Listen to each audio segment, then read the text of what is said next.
Assalamu alaikum wa rahmatullahi wa barakatuh. Alaikum salam wa rahmatullahi wa barakatuh. Jazakumullah khairan, Brother Khalil, Sister Nabeehah, for agreeing to do this interview. We are very happy and honored to have you with us today. Inshallah.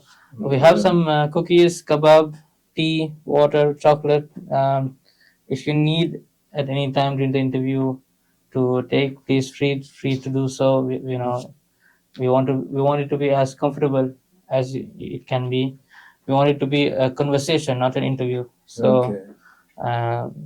if you want to do right now, feel free. Or if you want to do it later, please go ahead, inshallah. Yeah, don't be nervous. Just answer the questions as you feel. Yeah, be comfortable. Yeah, we are just two young people trying to get to know our elders in the community. So, we just want to before we go in and dive into like specific questions, we just want to know a bit about yourself. Tell us, some background. Where did you grow up? How was family? What did you do in your youth, for example? So, go ahead. Yeah, Brother Khalid. Assalamu alaikum wa rahmatullahi wa barakatuh. Bismillah. I was born in Philadelphia. Mhm. Born and raised in Philadelphia.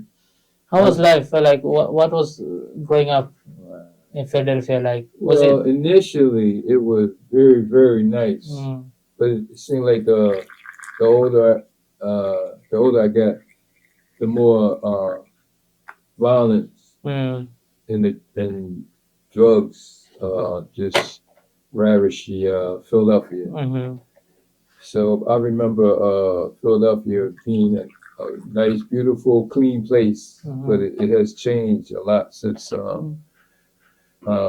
was growing up in North Philadelphia. Then from North Philadelphia, we grew in a section of town called Germantown. mhm, I think I was in second grade, and I started going to Fulton Elementary School. From there, I graduated and went to Roosevelt Junior High School, and I graduated from there and went to Germantown High School, and that's the high school that I graduated from. Yeah. Do you think that the change uh, when you grew up and until now it has changed for better or worse? For worse. For worse? Yes. Oh, what? Why? The crime. So the crime The crime, yes. The level of crime is high? high. It's high.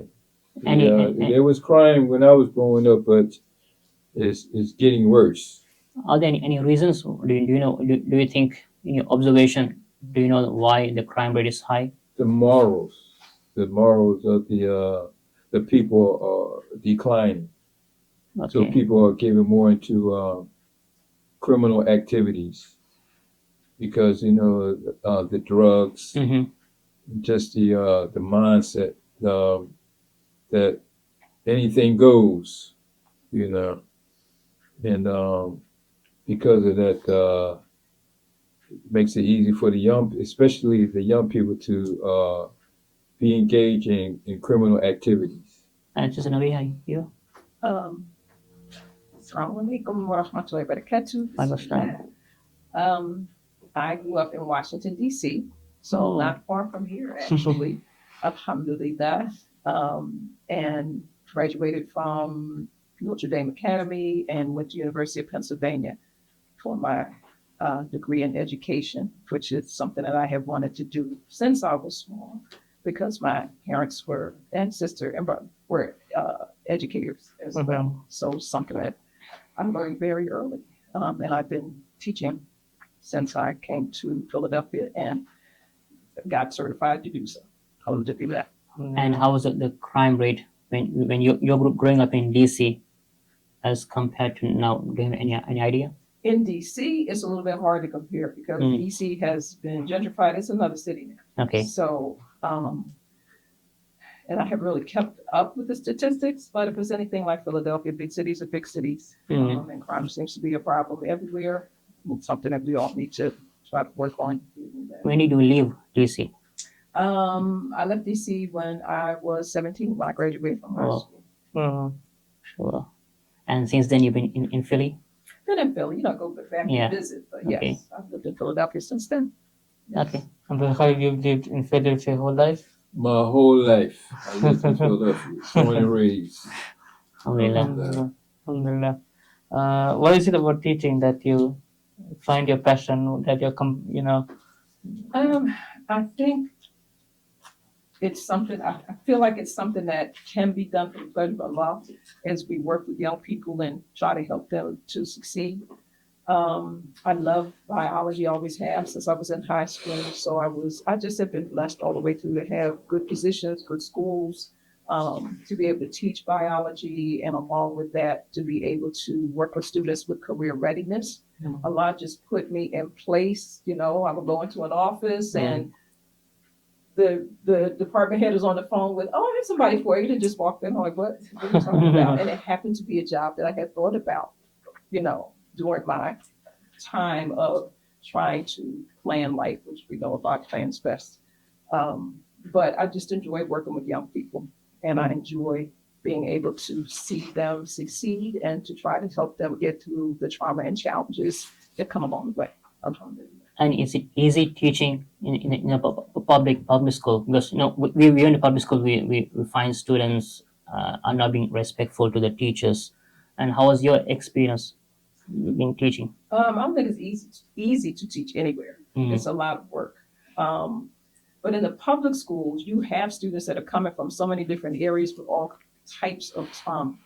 So when we think about building relationships with young people, we think about trying to meet their needs in terms of trying to get through the challenges and trauma that they face, and then try to pick up on the other pieces that we're trying to get across. And it's a little bit easier that way.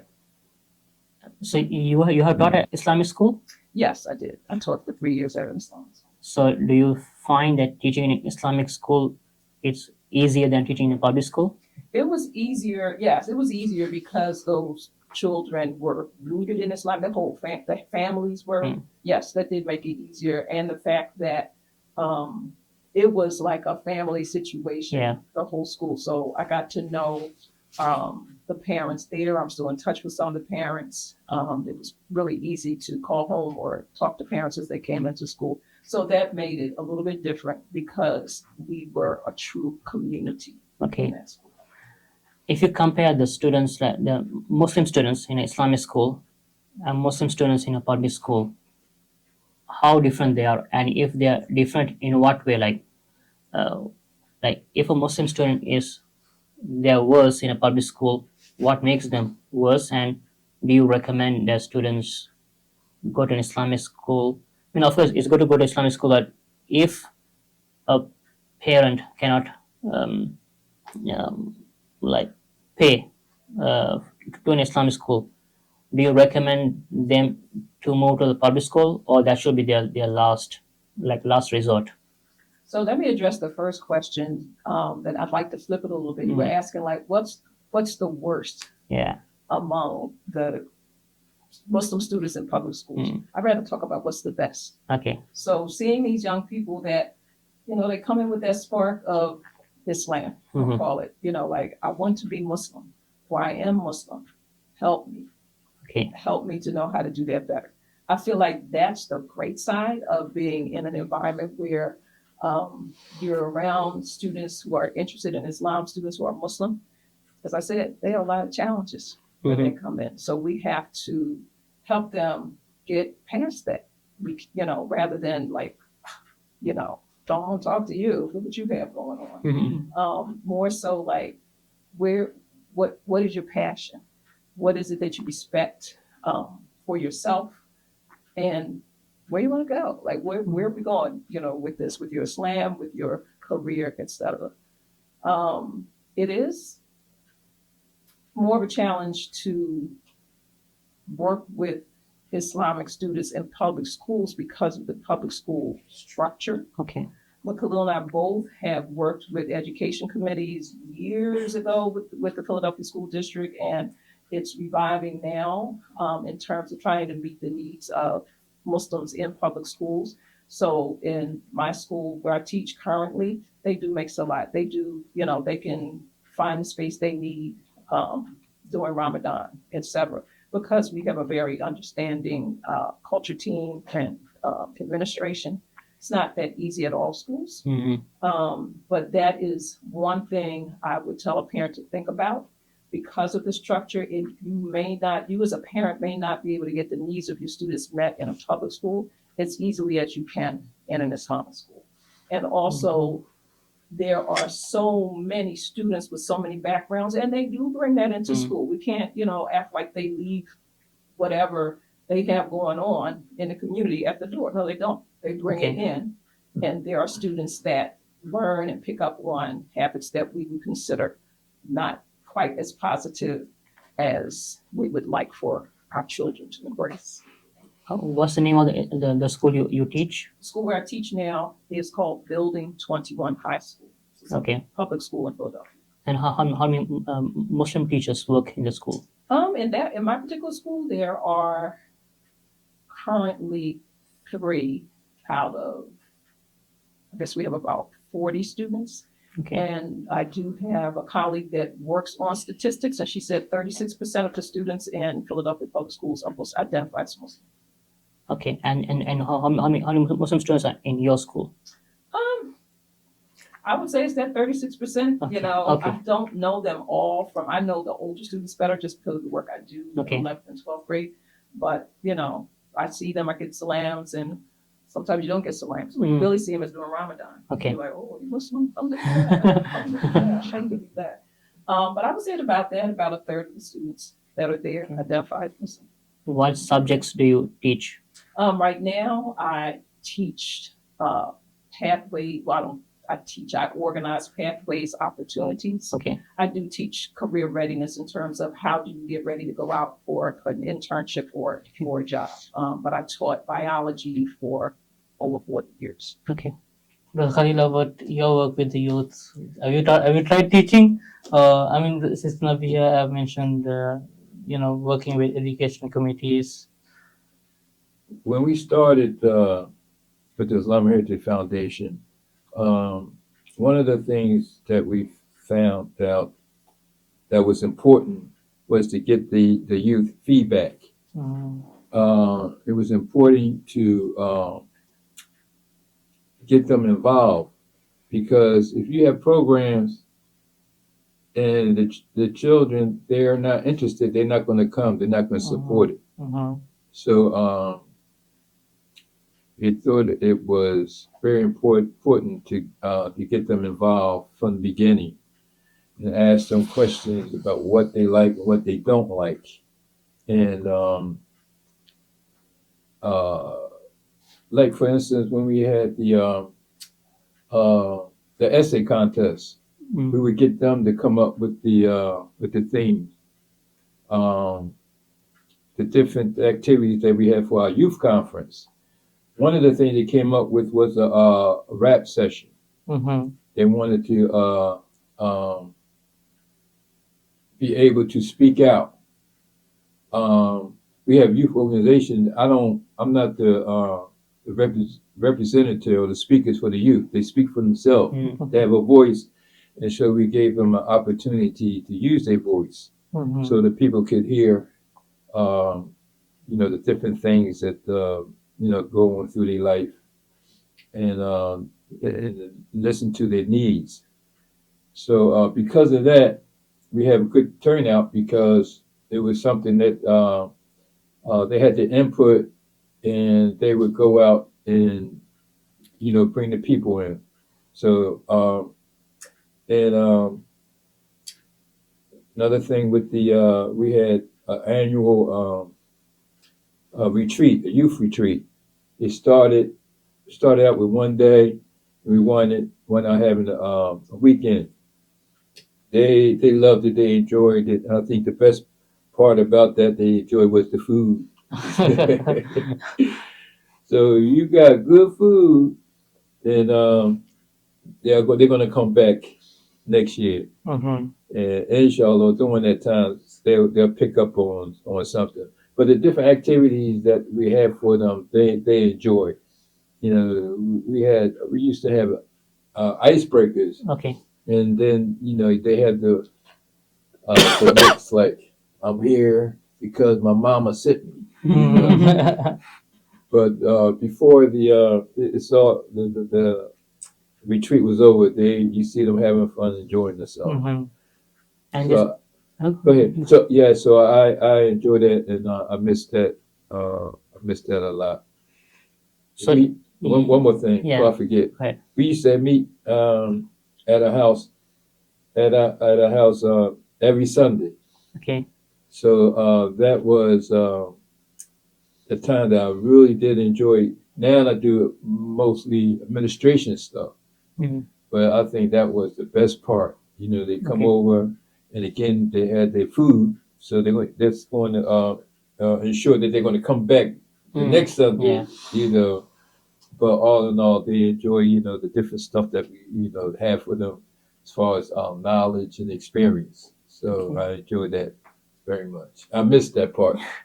So why did you stop? Like, did you stop doing those like essay competitions, like travel? The essay contest, we had we was competing with other people. Okay. We started the Okay. essay contest, Okay. Mm.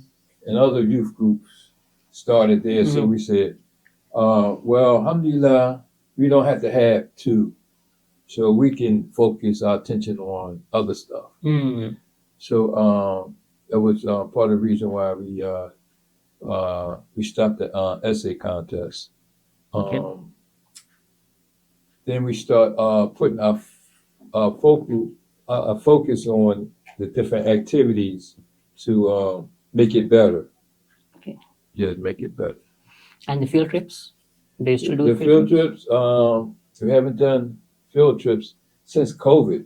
Oh, okay. Yes, since COVID, things has changed a lot, and now we're trying to focus on building up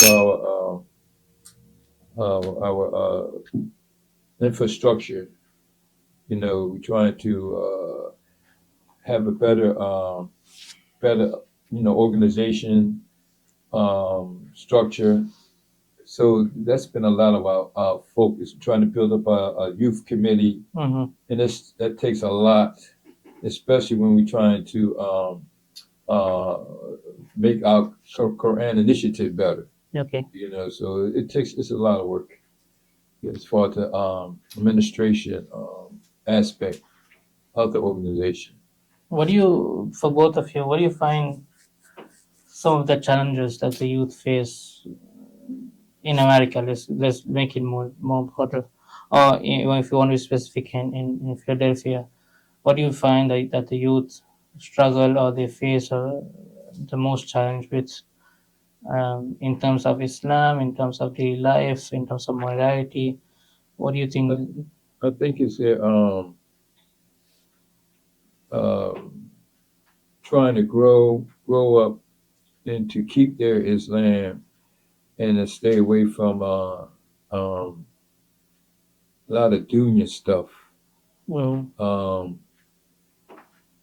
With their now Muslim counterparts, they're more free to do things that are haram for the Muslim youth, and kids going to be kids. You know, I saw the movie Muslim, Okay. mhm. and that was very poignant movie because it shows the humanness of Muslims growing up. And one of the things that stuck out to me about that movie was when the kids was at a Quran boarding school, Mhm. and it was Halloween time. So the kids wasn't thinking about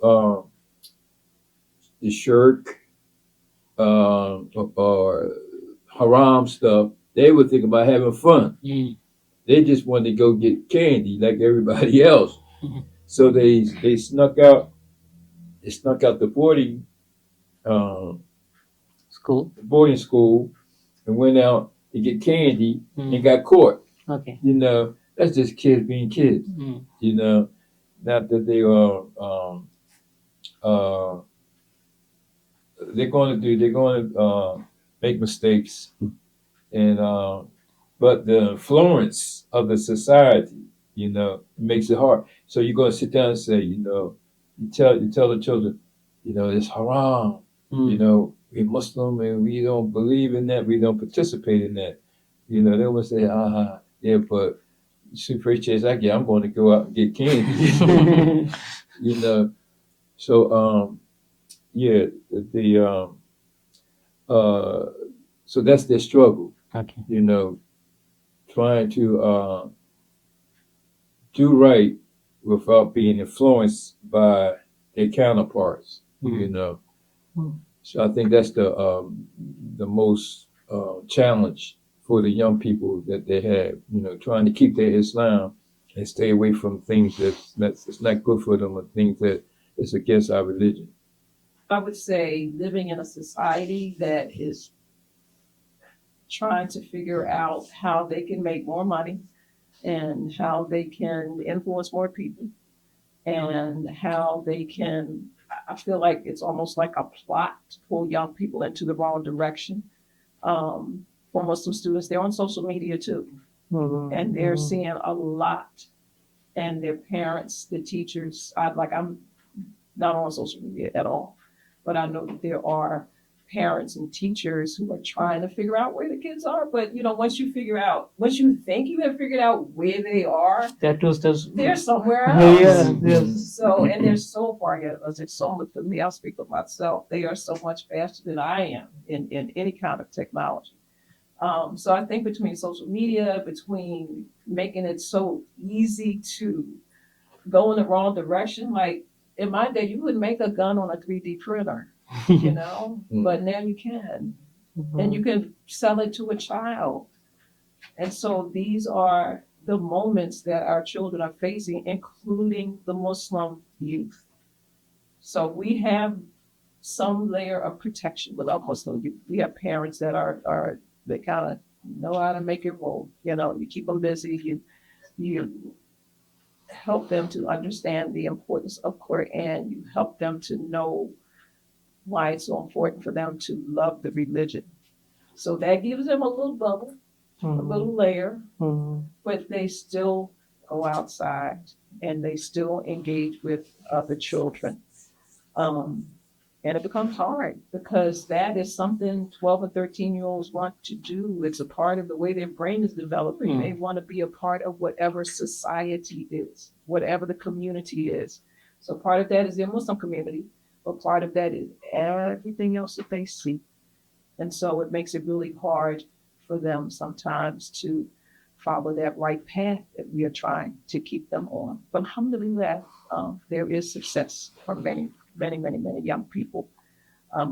Thank you.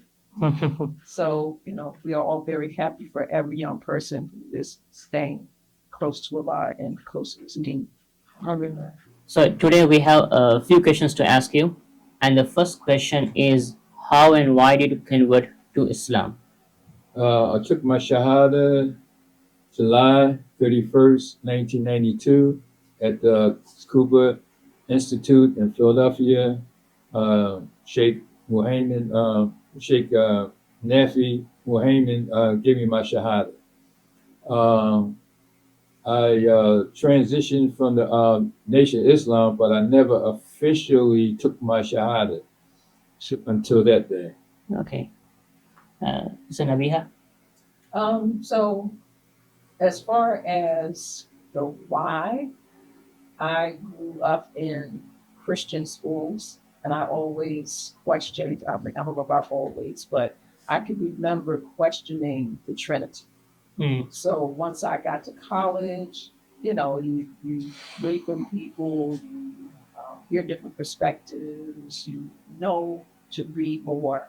And I finally found out that, Islam is what I really love, more God.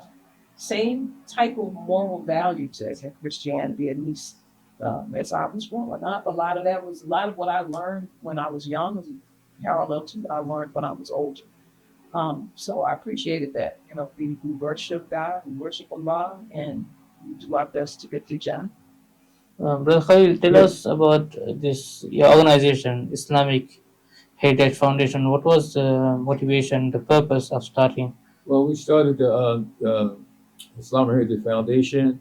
It was an offshoot from the Muslim Student Association of Philadelphia, from the Community College of Philadelphia. We started as alumni, and I decided to continue what we was doing with the alumni by establishing the Islamic Heritage Foundation. We wanted to establish an organization to help to empower our youth. Mm-hmm. That our motto is building community, strengthening family, and empowering our youth. So we are basically a community-based organization focused on youth.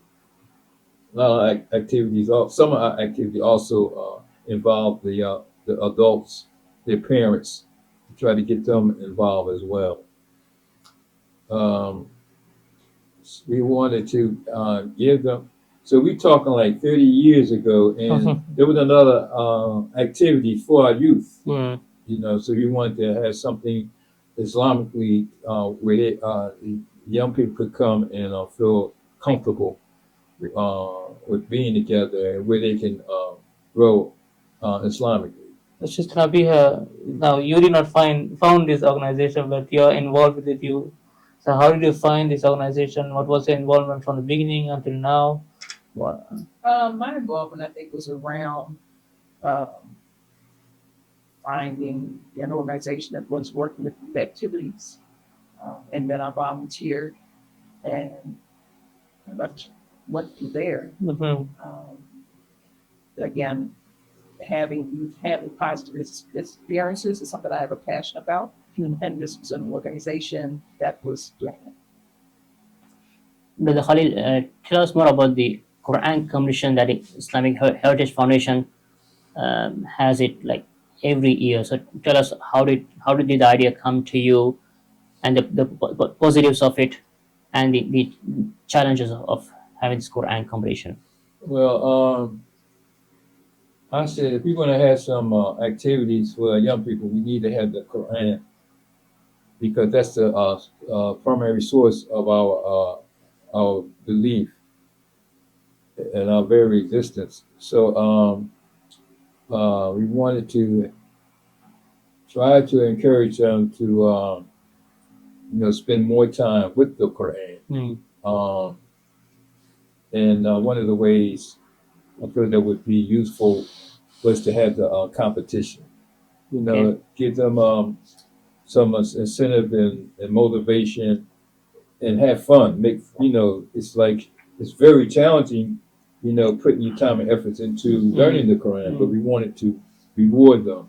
We want the community to get involved, with it, to see our young people growing with the Quran, and try to encourage their children to, get involved as well. Okay. We started out with 3 juices, so now we're up to a full mushaf, alhamdulillah. Yeah. So we have grown since the time that we started with the Quran contest.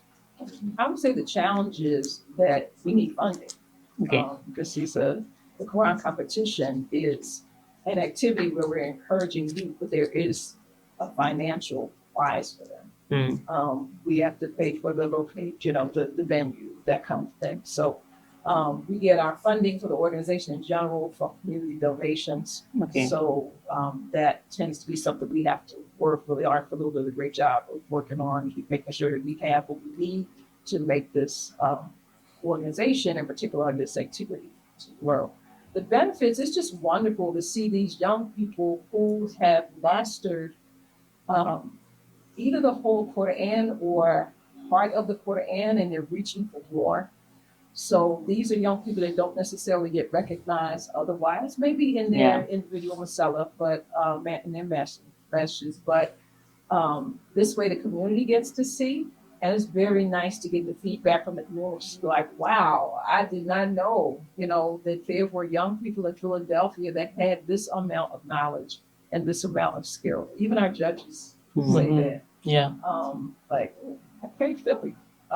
So we appreciate that we do have students of the caliber that we do, and we do appreciate that there are other young people who could come to the competition and be inspired. Yeah. I mean, we judged the Quran competition this past year, and we saw a lot of positives. I mean, for me personally, it was amazing to see so many different Quran schools Yes. from different representation, and it was the kids were making it hard for us to judge them. So alhamdulillah, may Allah subhanahu wa ta'ala reward all of your efforts. Ameer. How can people register for the Quran competition? Like, when is it held? At which month? Or do you have a specific website that people can go to? So the Quran competition is normally, this will be our 32nd year doing the competition, but the competition is normally held in spring or summer. And you kind of debate, like, when is it going to be good for the families and the young people? Because, their school is ending. People are going out of town at the end of the year. So, we kind of recharge every year and try to figure out what's best. So the information, to get information, the best thing would be to email the Islamic Heritage Foundation at ihf.communication@gmail.com. We also have a website that is under construction right now, but inshallah, very soon it will be back up, and that's Islamic Heritage Foundation.org. So those are probably the two best ways to find out when the registrations start, because we are starting to get many more registrations than we have time to judge. So it's becoming competitive even at that part of the process. And we are talking about how to expand and have more, but we always welcome volunteers. We welcome young people that would like to come and be encouraged or participate either as helping the program to helping with the logistics of the program or coming into compete. And how can people fund your program, whether it is Islamic Heritage Foundation or the Quran competition? And is the competition open for people out of Philadelphia? Well, right now, we are staying with Philadelphia and the suburbs of Philadelphia. Okay. Because there are a lot of students. Philadelphia has a lot. Well, not just Philadelphia, but that's in Jersey, the Delaware Valley area. Not just Philadelphia, Right. but local. We try to extend past Philadelphia, Delaware, and Jersey, but it takes a lot, and we have a lot of participants, but we just don't have the personnel to accommodate other than what we have in the Delaware Valley area. So, inshallah, that's something that we're working on. We would like to have a competition between the Delaware Valley area and the MAR. That's Delaware, Maryland, and Virginia. Okay. So that would be really, really a good competition, to help to generate, help to motivate and generate more interest. So that's something that could do down the road. And do you have any apps that people can support the programs, like funding, How like Cash App? how can they donate? Well, Cash App is the easiest for us. That's what we've been used the most. And our Cash App is Islamic, dollar sign, Yeah. Islamic Heritage. Okay. Dollar sign, Islamic Heritage. But is that the only app you have? Like, there's no like Venmo, Zelle. Zelle, Yeah, Zelle PayPal. and PayPal. But you handle that more. Yeah, Well, you know, they go to Zelle and you put in the email address, which is ihf.communication at gmail.com. Okay. I'll not forget the PayPal. For the most part, we use Cash App and Zelle. Yes, so those are the threes that we use. The next question is, what events stand out from the early years at the Islamic Heritage Foundation? We had the Blackstone newspaper. We got the young people involved with that. The youth conference and the youth retreat. Okay. Yes, and at least once a year we had we took the young people on a trip somewhere. Okay. The last question belongs to Habib. So the events that you host from Islamic Heritage Foundation, where do you usually host them at? Initially, we used to do it at different college or university, Temple University, University of Pennsylvania, Community College of Philadelphia. Those were our three main venues. And the Foundation for Islamic Education, they moved. They used to be in Villanova. So those were our main venues where we just had we used to have activities. Okay. Yes. Alhamdulillah. Is there anything else you guys want to add about the foundation, or anything you want to let people know? I would just say we welcome feedback, we welcome suggestions, we welcome assistance. We need some young techies, big time. Inshallah, because we know there are just so many different ways to communicate, to get information, to get young people more involved. So we encourage anyone who might be interested to get in touch at ihf.communication at gmail.com. Inshallah. And inshallah, we're going to make a sort of effort to raise more money so we can have a bigger venue. We are growing immensely, and to have to establish integrity and quality events, we need more funding, monetary support from the community. So we want to make a sort of initiative. Tell everybody that you know about our Quran initiative, and tell people to dig deep in their pockets and give as much money as they can to help us to have a really good event that the Muslim in this country will love. Alhamdulillah. Okay. So, Jazakallah khairan for taking your time to answer the Slowfire questions. Inshallah, there's coming up the 32 quick fire questions, inshallah. So, Jazakallah khairan. Assalamu alaikum wa rahmatullahi wa barakatuh. Alaikum salam wa rahmatullahi wa barakatuh.